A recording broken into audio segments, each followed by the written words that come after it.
Hai semua, hari ini Impian nak feature sebuah laman yang cantik di rumah teres 2 tingkat dan laman ni berkeluasan 1400 kaki persegi berkonsep modern tropical. Jom kita tengok.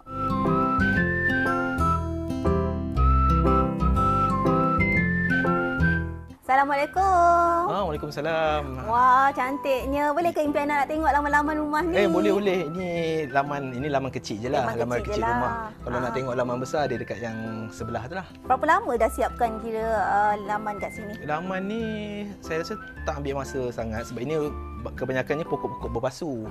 Jadi kami beli, lepas tu tapi kami tanam daripada kecil lah. So dalam masa setahun macam tu boleh nampak lah rimbun macam ni lah. Boleh kongsikan ni sikit pokok-pokok yang ada kat sini? Ini kalau ini daripada kecil, kami tanam daripada kecil. So ini feeder fig. Lepas tu ini banyak pokok keladi lah. Pokok keladi. Lepas tu ini yang paling rimbun sekali ini pokok rubber plant. Rubber plant. Ini antara pokok yang paling senang lah. Kami selalu ambil pokok-pokok ni pokok yang senang jagalah. Senang jaga. Boleh ke kita nak tengok yang laman sebelah tu? Dari luar, dari tadi kita tengok cantiknya. Okey, boleh. Jom.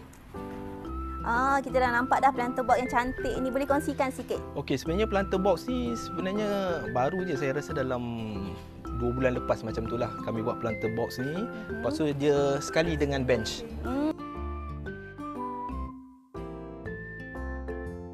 Sebab tanam heliconia dalam planter ni dia boleh kontrol dia punya pembesaran lah supaya dia tak merebak. Itulah sebabnya kami pilih untuk heliconia lah. Bench ni pula daripada kayu balau. So dia tahan lasak lah. Tahan lasak. Untuk outdoor memang kayu balau lah, tak ada masalah lah. Okey, sebenarnya berapa keluasan landscape laman ni sebelah ni?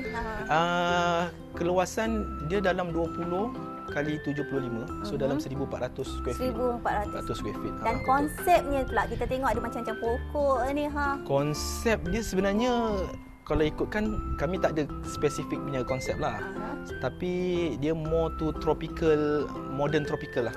Modern tropical. So sebab pokok-pokok yang kami ambil ni pun pokok yang jenis untuk senang jaga, less maintenance. Lepas tu kalau jaga sebulan sekali, baja potong untuk buat maintenance, dah cukup lah tu. Mungkin boleh kongsikan antara pokok-pokok yang ditanam. Memang tanam dari kecil lah. Ini pokok eugenia. Pokok eugenia ni pokok pagar. Sebab kami punya rumah ni dia strata. So kami tak boleh untuk tambah tembok lah. Untuk tambah tembok. Jadi sebelah ni pula parking umum, public parking. So kalau sebelum ni public